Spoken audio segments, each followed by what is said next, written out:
Assalamualaikum warahmatullahi wabarakatuh. Alhamdulillah wassalatu wassalamu ala Rasulillah Muhammad ibn Abdullah. Asyhadu an la ilaha illallah wahdahu la syarikalah wa asyhadu anna Muhammadan abduhu wa rasuluh. Allahumma shalli ala sayyidina Muhammad wa ala ali sayyidina Muhammad wa man tabi'ahum bi ihsanin ila yaumil qiyamah. Pemirsa yang dirahmati Allah Subhanahu wa taala, bagaimana kabar Anda semuanya pada hari ini? Harapan kami mudah-mudahan Anda semuanya senantiasa dalam lindungan Allah Subhanahu wa taala. Sudah sekian lama kita tidak bersua. Dalam kesempatan ini alhamdulillah Allah mempertemukan kita kembali dalam kajian kita, yaitu dalam channel studi Al-Quran dan Hadis.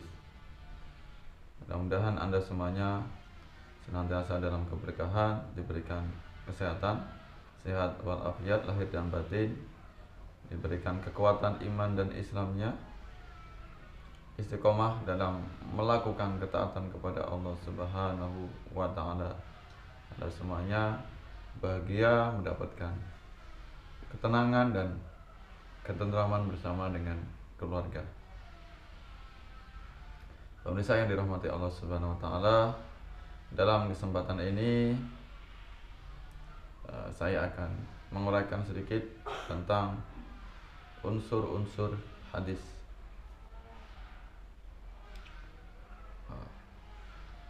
Paling tidak ada 3 pokok atau 3 hal yang menjadi unsur-unsur hadis.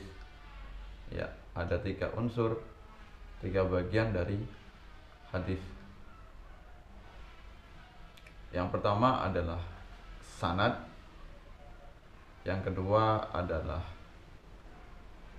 matan, dan yang ketiga adalah rawi.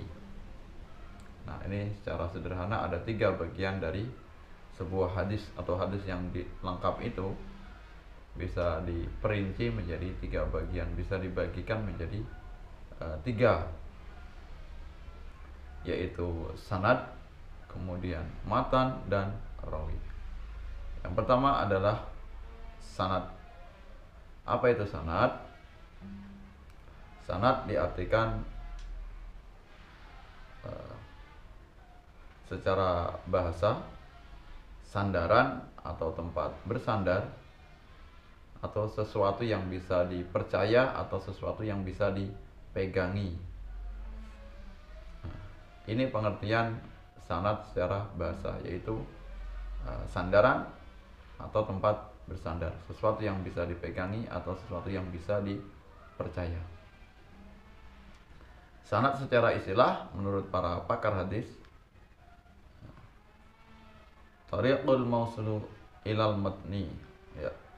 Tariqul mausilu ilal matni, jalan yang menghubungkan kepada matan atau redaksi hadis, jalan yang menghantarkan kepada teks hadis, atau diistilahkan dalam kalimat yang lain, silsilatul tariqul silsilatul rijalul mausilu ilal matni, ya. Silsilatul rijal mausilu ilal matni, silsilah atau rantai periwayatan atau rantai periwayat hadis yang menghantarkan atau menghubungkan kepada redaksi hadis. Mata rantai atau silsilah hadis, mata rantai periwayatan yang menghubungkan sampai kepada redaksi atau teks hadis. Itu adalah pengertian dari sanad. Jadi sanad itu kalau bisa kita lihat, misalnya kita pernah membaca hadis, Anda semuanya ketika membuka hadis, baik itu hadis yang dalam kitab aslinya atau kitab salafnya ataupun kitab yang sudah terjemah misalnya, itu akan ada sanadnya yang biasanya menggunakan redaksi haddatsana, telah menceritakan kepada kami, haddatsani, atau menggunakan riwayat an dan seterusnya, dari siapa dari siapa. Sami'na, kami telah mendengar. Sami'tu, aku telah mendengar. Ro'aina, kami telah melihat. Ro'aitu, aku telah melihat. Biasanya menggunakan redaksi yang semacam itu. Dan ini biasanya banyak sekali karena membuat sebuah rantai atau jalur periwayatan. Jadi kalau di dalam teks yang aslinya, misalnya di teks kitabnya beliau Imam Bukhari, dalam kitab Sahih Bukhari atau Sahih Muslim, itu biasanya ditulis secara lengkap periwayatnya dalam setiap satu hadisnya. Satu hadisnya itu bisa mencapai puluhan orang yang meriwayatkan, dari periwayat pertama sampai periwayat yang terakhir. Nah, dari banyaknya orang inilah kemudian membuat sebuah rantai periwayatan. Nah, rantai periwayatan inilah yang disebut dengan sanad, ya, artinya rantai periwayatan. Orang-orang yang terlibat meriwayatkan hadis sejak periwayat pertama, yaitu orang yang pernah bertemu dengan Rasulullah, sampai periwayat yang terakhir, yaitu orang terakhir yang mencatatkan hadis tersebut. Ya, itu tentang sanad. Yang kedua yaitu matan. Ya, mohon maaf agar tidak salah dalam menyebutkan, yaitu yang benar matan, untuk tidak ditambahi n, ya, bukan mantan tapi matan. Ya, matan ini diartikan secara bahasa yaitu punggung jalan, tanah gersang, mengeluarkan atau mengikat. Ya, itu secara bahasanya atau di dalam kamusnya kata-kata mim, ta, dan nun itu kurang lebih artinya tanah gersang, punggung jalan atau tanah tandus, kemudian mengikat atau membelah. Sedangkan secara istilah para periwayat hadis, istilah matan yaitu mantaha ilaihi sanadu minal kalam fahuwa nafsul hadisil ladzi dzukiral isnadu lah. Mantaha ilaihi sanadu minal kalam, yaitu kata yang disebut pada akhir sanad. Ya, kata yang disebut pada akhir sanad, fahuwa nafsul hadis, yaitu teks redaksi hadis atau bagian dari tubuh hadis.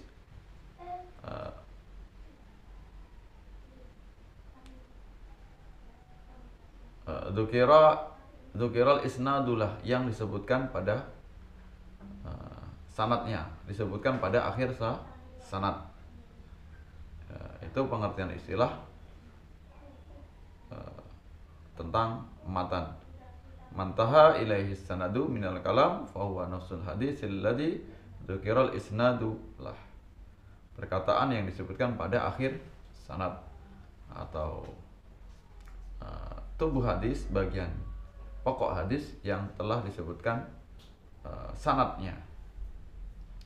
Jadi kalau kita gampang atau mudah menyebutkannya, matan ini adalah teks asli atau redaksi dari hadis itu, bunyi dari hadis. Kalau sanad tadi adalah orang-orang yang membawa atau orang-orang yang terlibat dalam meriwayatkan hadis tersebut, sedangkan matan ini adalah bunyi dari teks hadis. Misalnya hadis bunyi innamal a'malu binniyat atau an-nadzafatu minal iman. Talabul ilmi faridatun ala kulli muslimin wal muslimat. Nah, itu kan teks bunyi hadisnya, tidak disebutkan an-annya gitu. Langsung bunyi kepada teks hadis atau redaksi hadis. Itulah yang disebut dengan matan. Nah, sedangkan kalau ada berbunyi an dan seterusnya, atau hadasani qala siapa misalnya dari sahabat Nabi sampai turun ke bawah kepada sahabat yang lain atau kepada tabi'in, tabi'ut tabi'in, dan kepada tokoh orang yang menulis hadis misalnya Bukhari dan Muslim, itu yang disebut dengan sanad.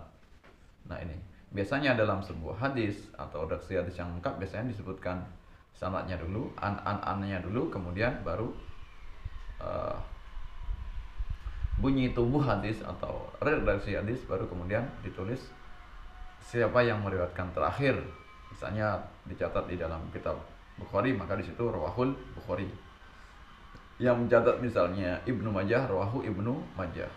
Ya, Imam Ahmad misalnya, Ahmad bin Hanbal, rawahu Ahmad, atau rawahu An-Nasa'i, rawahu Tirmidzi, rawahu Daruqutni, rawahu Ibnu Hibban, dan seterusnya. Nah, ini tentang matan atau teks redaksi hadis. Kemudian bagian yang ketiga adalah rawi. Ya, rawi adalah orang yang memindahkan sebuah hadis dari seorang guru kepada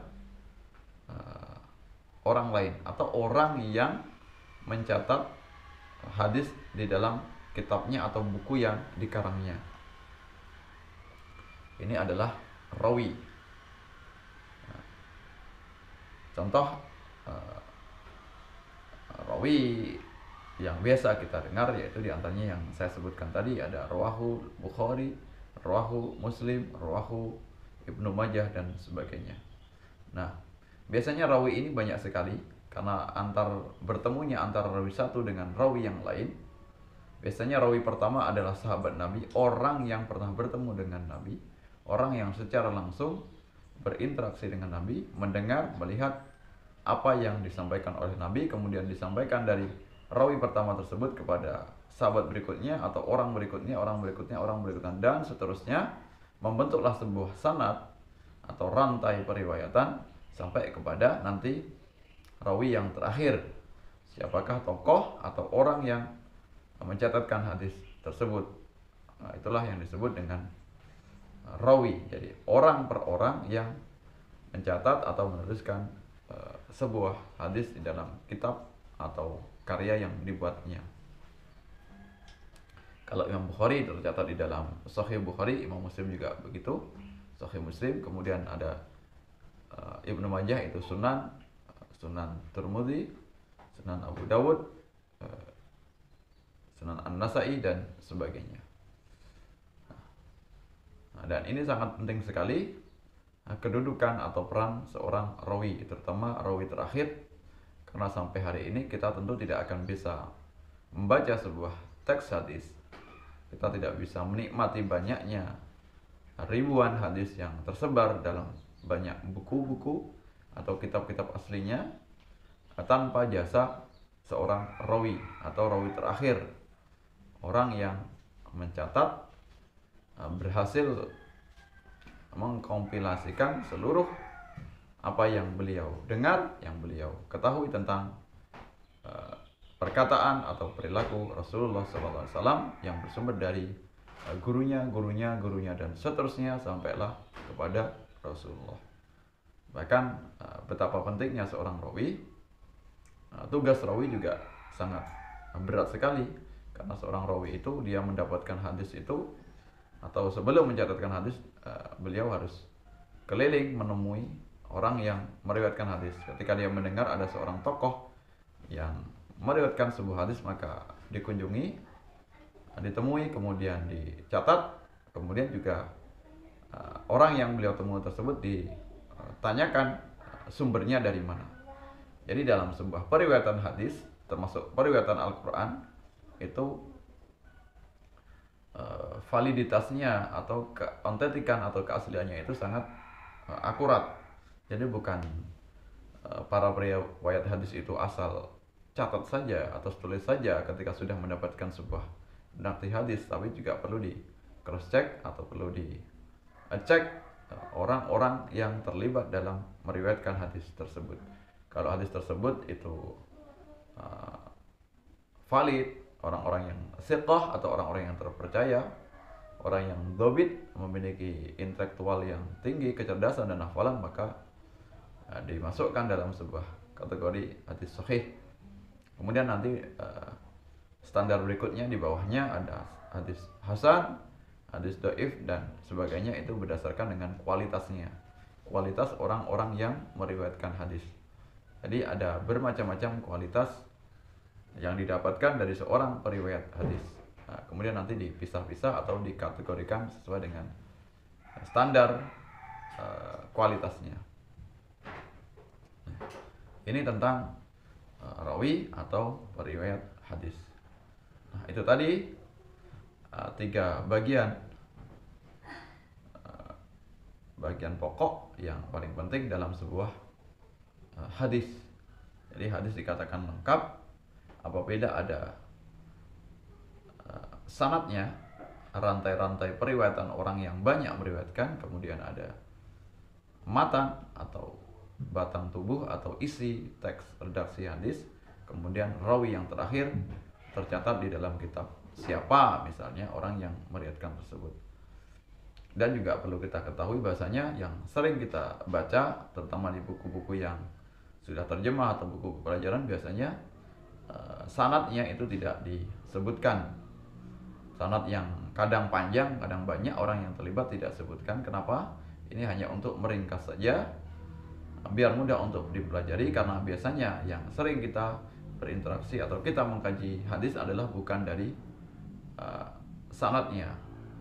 Bukan tugas kita untuk mengkritisi atau meneliti keautentikan dalam sebuah hadis. Intinya kita sebagai masyarakat yang memang bukan pakar untuk mengetahui hadis, maka bagi kita memang sering yang kita temui adalah kita mengkaji dari teks atau redaksi hadis atau matan hadis. Hanya tugas tokoh-tokoh atau yang memang ahlinya untuk bisa mengetahui dalam sebuah hadis bagaimana kualitasnya. Walaupun kita juga harus perlu tahu sedikit banyaknya info-info dari para ulama atau para ahli hadis tentang kualitas hadis tersebut ketika kita akan merujuk atau menjadikan referensinya. Namun dengan kita tahu bahwasannya kualitas hadis tersebut bukan berarti memang kita benar-benar meneliti hadis tersebut, tapi itu juga berdasarkan hadis yang telah diteliti oleh pakar-pakar hadis. Jadi kita hanya menikmatinya saja, kemudian bagaimana kita bisa mengamalkan sebuah hadis dalam keseharian kita. Mudah-mudahan apa yang saya sampaikan bisa bermanfaat, memberikan kemanfaatan untuk kita semuanya, menambah kecintaan kita kepada hadis atau sunnah Rasulullah SAW, dan tentunya menambah kecintaan kita kepada baginda Nabi Agung Muhammad Sallallahu Alaihi Wasallam. Terima kasih Anda masih setia bersama kami. Mudah-mudahan channel ini berkembang. Mohon doanya, mohon saran dan nasihatnya agar bisa lebih baik lagi apa yang materi kami sampaikan. Sampai bertemu dalam kesempatan yang lain. Wassalamualaikum warahmatullahi wabarakatuh.